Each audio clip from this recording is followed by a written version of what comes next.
நம்ம இந்த வீடியோவில் எஸ்பிஓ ஜாப்ஸ் பற்றி தான் பார்க்க போகிறோம். எஸ்பிஓலேருந்து என்ன வந்திருக்குன்னு தெரிஞ்சுக்கலாம். எஸ்பிஓவில் இன்றைக்கி டாஸ்க் வந்து ரிலீஸ் ஆகிருக்கு. வாங்க எஸ்பிஓவோட போர்ட்டலில் லாகின் பண்ணிக்கணும். நம்மளுடைய ஸ்டாஃப் ஐடி ப்ரொஃபைல் நேம் போட்டுட்டு நம்மளுடைய பாஸ்வேர்டை போட்டு லாகின் பண்ணோம் அப்படின்னு பார்த்தீங்க அப்படின்னா நம்மளுக்கு இந்த மாதிரி தான் ஓப்பன் ஆகுங்க. ஸோ இதில் வந்து நம்ம எதுக்குள்ளே போகணும் அப்படின்னு பார்த்தீங்கன்னா டுடேஸ் டாஸ்க் அப்படிங்கிற காலத்தை கிளிக் பண்ணணும் அப்படின்னு பார்த்தீங்கன்னா நம்மளுக்கு இன்ஸ்ட்ரக்ஷன் கொடுத்துருக்காங்க. ஸோ எந்த மாதிரியான இன்ஸ்ட்ரக்ஷன் பார்த்தீங்கன்னா ஃபஸ்ட்டு வந்து கூகுள் குரோமை வந்து ஓப்பன் பண்ண சொல்லியிருக்காங்க. ரெண்டாவது வந்து அமேசானை வந்து சர்ச் பண்ண சொல்லியிருக்காங்க. மூணாவது வந்து அமேசானோட அஃபீஷியல் வெப்சைட்டுக்குள்ளே தான் போக சொல்லியிருக்காங்க. அடுத்தது நாலாவது ஸ்டெப் வந்து ஏதாவது ஒரு ப்ராடக்டை செலக்ட் பண்ணுங்க அப்படின்னு சொல்லியிருக்காங்க. அந்த ப்ராடக்டுடைய யூஆர்எல் அதாவது ஹெச்டிபிபின்னு வருங்க, அந்த யூஆர்எல் எடுக்க சொல்லியிருக்காங்க. அதுக்கப்புறம் சப்மிட் பண்ண சொல்கிறாங்க. அதுக்கப்புறம் பேமெண்ட் எடுத்துக்கங்க அப்படின்னு சொல்கிறாங்க. ஸோ இந்த வீடியோ உங்களுக்கு வந்து எப்படி இன்றைக்கி வந்து நம்ம பேமெண்ட்டு எடுக்க போகிறோம், எப்படி நம்ம அந்த டாஸ்க்கு கம்ப்ளீட் போகிறோம் அப்படிங்கிறது முழுசாக தெரிஞ்சுக்கலாம். சரிங்களா? ஸோ நம்ம அந்த யூஆர்எலை கொண்டு வந்து இங்கே பேஸ்ட் பண்ணுற மாதிரி இருக்கும். ஸோ அதுவுமே நான் உங்களுக்கு வந்து சொல்கிறேன், வாங்க தெரிஞ்சுக்கலாம். அதுக்கு முன்னாடி நம்மளோட வாலெட்டில் எவ்வளோ அமௌண்ட் இருக்குது அப்படிங்கிறத செக் பண்ணிவிட்டு வந்துக்கலாங்க. ஓகேங்களா? ஃபஸ்ட் டேஷ்போர்டு போகிறோம். டேஷ்போர்டு போயிட்டு நம்ம என்ன பண்ண போகிறோம், நம்மளுடைய வாலெட்டில் என்ன பேமெண்ட் இருக்குது அப்படின்னு தெரிஞ்சுக்கலாம். பாருங்கள். ஸோ நம்ம வாலெட்டில் வந்து டாஸ்க் வாலெட்டில் 0 தான் இருக்குது, போனஸ் வாலெட்டுமே 0 தான் இருக்குது. வாங்க அந்த டாஸ்க்கை வந்து நம்ம கம்ப்ளீட் பண்ணிவிட்டு அதுக்கப்புறம் நம்மளுக்கு எவ்வளோ பேமெண்ட் ஆடாக இருக்குது அப்படிங்கிறதையும் தெரிஞ்சுக்கலாம். ஓகேங்களா? சரி வாங்க. ஸோ இந்த டாஸ்க்கை வந்து கம்ப்ளீட் பண்ணணும் அப்படின்னா நம்ம வந்து ப்ரௌசர் வந்து என்ன பண்ணணும் அப்படின்னு பார்த்தீங்கன்னா அமேசானோட வெப்சைட் நம்ம வந்து ஓப்பன் பண்ணுற மாதிரி இருக்கும். சரிங்களா? அங்கே போயிட்டு அந்த யூஆர்எலை காப்பி பண்ணிட்டு வரணும். ஏதாவது ஒரு ப்ராடக்டுடைய யூஆர்எலை காப்பி பண்ணிட்டு வரணும். ஸோ அந்த பாருங்கள் மேலே ப்ளஸ் சிம்பிள் இருக்கா, அந்த ப்ளஸ் சிம்பிளை கிளிக் பண்ணிவிட்டு நம்ம என்ன பண்ண போகிறோம், அமேசான் அப்படின்னு டைப் பண்ண போகிறோம். சரிங்களா? amazon.in அப்படின்னு டைப் பண்ண போகிறோம். கூட அடிஷ்னலாக நீங்கள் வெப்சைட் அப்படின்னு டைப் பண்ணிக்கிங்க. சரிங்களா? இல்லை அப்படின்னா நீங்கள் ஆல்ரெடி அமேசானுடைய ஆப் வச்சுருந்தீங்க அப்படின்னா ஓப்பன் பண்ணும் பொழுது ஆப்புக்குள்ளே மட்டும்தான் போகும். சரிங்களா? பாருங்கள் இந்த மாதிரி ஆப்புக்குள்ளே போயிடும். அதனால் நீங்கள் என்ன பண்ணுறீங்க அப்படின்னு பார்த்தீங்கன்னா வெப்சைட் அப்படின்னு டைப் பண்ணிக்கங்க. amazon.in வெப்சைட்னு டைப் பண்ணிங்கன்னா அந்த வெப்சைட்டுக்குள்ளே போகிற மாதிரி இருக்கும்.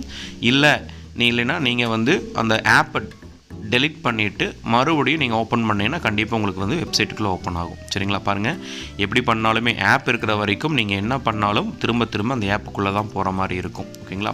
ஒன்றா நீங்கள் ஆப்பை டெலிட் பண்ணணும். இல்லைன்னா நீங்கள் சர்ச் பாரில் போயிட்டு amazon.in வெப்சைட் அப்படின்னு டைப் பண்ணிங்கன்னா கண்டிப்பாக உங்களுக்கு வந்து இந்த பேஜ் ஓப்பன் ஆகிறதுக்கான வாய்ப்பு இருக்குது. ஓகேங்களா? ஸோ நான் அப்படி தான் ஓப்பன் பண்ணியிருக்கேன். சரிங்களா? உங்களுக்கும் நான் எல்லா மெத்தட்லேயும் ட்ரை பண்ணி காமிச்சேன். பட் அந்த மெத்தட் எல்லாமே உங்களுக்கு வந்து ஈஸியாக தான் இருக்கும். ஓகேங்களா? பாருங்கள். ஸோ மறுபடியும் ஆப்புக்குள்ளே தான் வர மாதிரி இருக்கும். நம்ம என்ன பண்ணுறோம் அப்படின்னு பார்த்தீங்கன்னா அந்த ஆப்புக்குள்ளே வராத மாதிரி பண்ணணும் அப்படின்னா ஒன்றா ஆப்பை டெலிட் பண்ணணும். இல்லை அப்படின்னா நீங்கள் வந்து வெப்சைட் அப்படிங்கிற காலத்தை வந்து யூஸ் பண்ணுற மாதிரி இருக்கும். பாருங்கள், வெப்சைட் அப்படிங்கிற காலத்தை யூஸ் பண்ணிங்கன்னா இந்த மாதிரி தான் ஓப்பன் ஆயிரும். ஸோ இதில் எல்லா ப்ராடக்ட்டுமே நம்மளுக்கு ஷோவ் ஆகிட்டு இருக்குது. ஸோ அவங்க என்ன சொல்லியிருக்காங்கன்னா ஏதாவது ஒரு ப்ராடக்ட்டுடைய யூஆர்எல் லிங்க்கை மட்டும் போடுங்க அப்படின்னு சொல்லியிருக்காங்க. ஓகேங்களா? ஸோ வாங்க அது எப்படி எடுக்கிறது, யூஆர்எல் லிங்க் எப்படி எடுக்கிறது அப்படிங்கிறத தெரிஞ்சுக்கலாம். ஸோ நான் ஃபஸ்ட்டு வந்து இந்த சோனி பிராவோ டிவி அப்படிங்கிற டிவி வந்து நான் செலக்ட் பண்ணலான் இருக்கேன். ஸோ செலக்ட் பண்ணிவிட்டேன். சோனி பிராவோடைய டிவி செலக்ட் பண்ணியாச்சு. அதோட ப்ரைஸு, அது என்ன இன்ச்சஸ்ஸு, இது எல்லாமே ஃபுல் டீட்டெயில் இதில் இருக்குது. நம்மளுக்கு இதெல்லாம் வேண்டியதில்லை. நம்மளுக்கு என்ன வேணும்னா ஹெச்டிபிபி அதாவது வந்து யூஆர்எல் லிங்க் வேணுங்க. சரிங்களா? அந்த யூஆர்எல் லிங்க் எப்படி எடுக்கிறது அப்படின்னு பார்த்தீங்கன்னா ஸோ அந்த சர்ச் ஆப்ஷனை கிளிக் பண்ணிங்கன்னா உங்களுக்கு வந்து ஷேர் ஆர் காப்பி அப்படிங்கிற ஆப்ஷனை காமிக்கும். நம்ம இங்கே காப்பி அப்படிங்கிற ஆப்ஷனை கிளிக் பண்ணிட்டோம்னா நம்மளுக்கு வந்து பார்த்திங்க அப்படின்னா அந்த வெப்சைட்டுடைய யூஆர்எல் காப்பி ஆயிரும். அதுக்கப்புறம் நம்ம எஸ்பிஓ போர்ட்டலில் லாகின் பண்ணி உள்ளே வந்தீங்க அப்படின்னா பாருங்கள் டைட்டில் எது அமேசான் கொடுத்துருக்காங்க. சரிங்களா? நம்ம அமேசான் டைப் பண்ணிக்கணும். ஓகேங்களா? ஸோ நம்மளுக்கு கொடுத்த ஒர்க் என்ன, அமேசான். சரிங்களா? ரெண்டாவது வந்து வெப்சைட் ஒர்க்கு. சரிங்களா? வெப்சைட் ஒர்க்கு செலக்ட் பண்ணிவிட்டு அமேசான் அப்படிங்கிறத டைப் பண்ணிவிட்டு அடுத்து யூஆர்எல் வந்து பேஸ்ட் பண்ண சொல்லியிருக்காங்க. ஓகேங்களா? யூஆர்எல் அப்படிங்கிற ஆப்ஷனில் போயிட்டு நம்ம கிளிக் பண்ணி நம்ம அங்கேருந்து காப்பி பண்ணிட்டு வந்ததை வந்து இங்கே பேஸ்ட் பண்ணணும். ஓகேங்களா? அது கொஞ்சம் கேர்ஃபுல்லாக பண்ணுங்கள். ஏன்னா வேறு ஏதாவது லிங்க் ஒன்று நீங்கள் ப்ரீவியஸாக காப்பி பண்ணியிருப்பீங்க, அது கூட வர்றதுக்கு வாய்ப்பு இருக்குது. நீங்கள் அதை ஸ்க்ரோல் பண்ணி கூட பார்த்துக்கலாம்.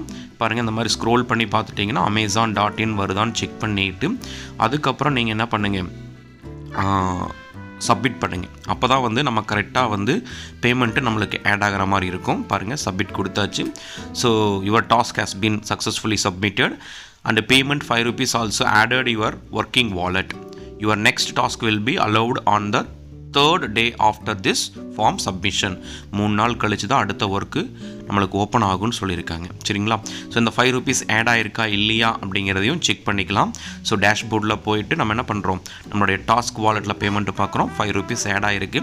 ஸோ இது எல்லாமே டெமோ ஒர்க்கு. ஸோ டெமோ ஒர்க்குனால நம்மளுக்கு வந்து ₹5 ஆட் ஆகிட்டுருக்கு. ஸோ நம்மளுக்கு ஃபுல் ஒர்க்குமே வந்து செப்டம்பர் 20ஆம் மேலே நம்மளுக்கு வந்து பேமெண்ட் ஆட் ஆகிற மாதிரி இருக்குன்னு சொல்லியிருக்காங்க. ஸோ அது வரைக்குமே 3 நாளைக்கு ஒரு ஒர்க்கு அப்படிங்கிற மாதிரி நம்மளுக்கு இன்ஃபார்ம் பண்ணியிருக்காங்க. நீங்கள் எல்லாருமே டுடேஸ் டாஸ்க் அப்படிங்கிற ஆப்ஷனை கிளிக் பண்ணி பாருங்கள். 7ஆம் தேதி யாருக்கெல்லாம் இருக்கோ அவங்கள எல்லாமே இன்றைக்கி டாஸ்க்கை கம்ப்ளீட் பண்ணலாம். ஓகேங்களா?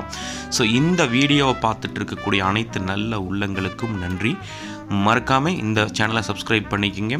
உங்களுக்கு ஏதாவது டவுட் இருந்ததுன்னா கமெண்ட் பண்ணுங்கள், கண்டிப்பாக நான் ரிப்ளை பண்ணுறேன்.